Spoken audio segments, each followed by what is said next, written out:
Kingston is often called the Limestone City because that's what was used to build much of its historic downtown. The character of that streetscape was the cause of a recent battle between those who want to add condos to the mix and those eager to preserve the distinctive look of Princess Street. Joining us now for a closer look in our studio at Queen's University in Kingston, Ontario, Eastern Ontario Hubmeister, there's David Rockne Corrigan. Hi, David. How's it going tonight? I'm great, thank you, Steve. Good to hear. How hard is it for someone to find a place to rent in Kingston right now? Well, according to the numbers, Kingston actually is the most difficult place to find a place to rent in the province. So the rental vacancy rate is 0.7%, 0.7%. So the rental vacancy rate, for those who don't know, is the percentage of rental units that are vacant at any given time, So right now, that rate is at 0.7%. These are numbers put together by CMHC, the Canada Mortgage and Housing Corporation. People say that a healthy number would be at about 3%, and for comparison's sake, Toronto is 1%, so it's lower than Toronto. 0.7% is the lowest in the province. It's among the lowest in the country, actually. The four others that are worse than Kingston are Vancouver, Kelowna, Abbotsford, and Victoria, BC. So it's pretty tight right now. And actually, the downtown Kingston is at 0.5%, so even lower than the rest of the city. So that's one factor. Another factor is Queen's University, where I'm talking to you from right now.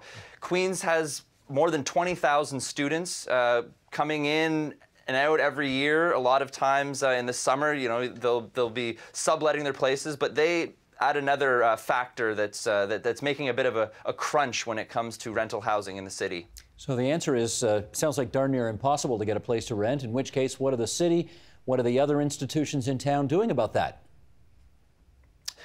So that's a good question, and I'll start with something more concrete. So Kingston was selected as one of a handful of cities for a new program from the Ontario government, which is called the Development Charges Program. It was put in place by the Ministry of Housing.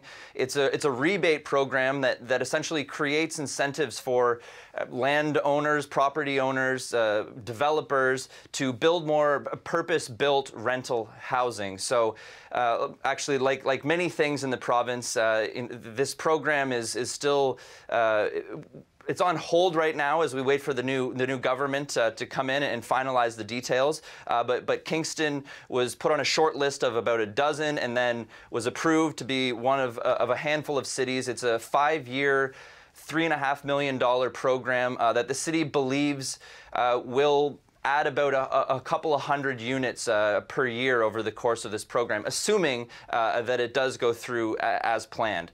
So that's something concrete. Another thing that's happening, and this is more on a philosophical level really, is the city is taking a new approach to urban intensification. And this is really trying to build up density, trying to build more units, especially in the downtown core and near the university.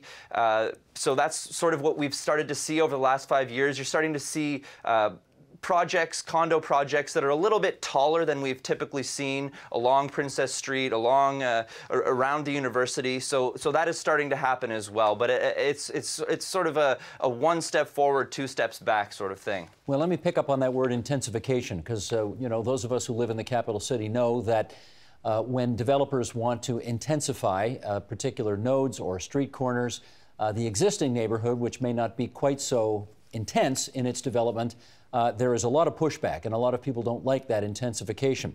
How's that battle faring in Kingston at the moment? Well, that pushback has been quite vocal. We've got a couple of ongoing OMB appeals. There is a vocal group of residents in the city that think that although now is the time to be building housing, that Kingston needs to be very careful about how it approaches urban intensification. And they worry that, you know, this could set the city on the wrong path, and that, you know, we could end up like a concrete jungle. And you know, some say that that's a bit of a stretch, but that is the fear of a pretty vocal group in the city here. And what is this group, Capital Condos? What are they about? Sure. So the Capital Condos is a project. It's a 16-story condo development proposal that would be at the former Capitol Theatre site on Princess Street. And for those of you from Kingston or maybe Queens grads would know the old Capitol 7 Theatre on Princess Street. It was first opened in 1920, closed in 2012. A couple of years later, In8 Developments bought the property and proposed actually a 21-story condo at the site, which was quickly shot down. So they went back to the drawing board. They came back with a 16-story proposal, and almost immediately it was under a cloud of controversy. While the city did approve it, the planning committee did approve it, and city council did approve it in a 7-6 vote. It was learned that one of the councillors who voted for it, who is also a real estate agent, had been featuring the condo on a business website. So he was found to be in breach of council conduct guidelines, so they did a re-vote, and it tied actually 6-6, which means that it wouldn't have been approved. But by that time, an OMB appeal had been filed, and that appeal was just heard actually this past March. We're still waiting. Could be another 6 months until we hear about the results of that appeal. Another 6 months before the replacement for the Ontario Municipal Board announces its decision? No, actually, this was one of the old Ontario Municipal Board decisions, one of the last probably to be heard in the province. So that will actually take place with the old appeal process before they switch over. Okay, so I mean, 6 months is a long time when you're talking about the millions of dollars it would take, you know, for this to happen. You know, what's happening with the site right now? It is a long time, and you know what? 6 months is a bit of a guess on my part. The appeal was heard in March. Usually, I'm told these things take roughly a year. It could be a little more, could be a little less, but you're absolutely right. It is a long time. I will say, though, that this process has been going on for a long time. I think it was 2014 that this group originally bought the land. So there's been a waiting game going on. So dare I say that 6 months doesn't make much of a difference at this point. Okay. Is anything happening with the site right now?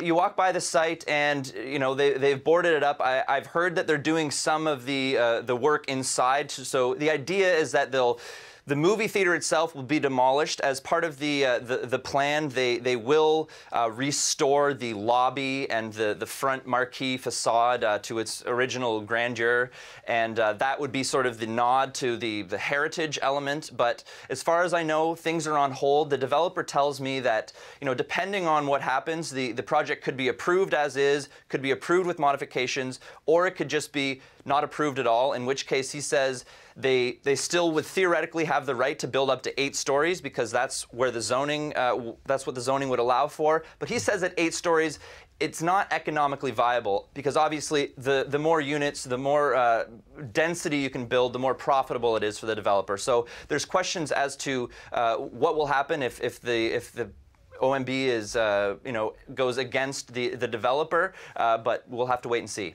Well, a classic battle being fought out in similar circumstances around the province between those who want more places to live and those who kind of don't want this added development in their neighborhoods. David, thanks for this look at things in the Limestone City. Take care, and we'll talk again soon. Thanks, Steve.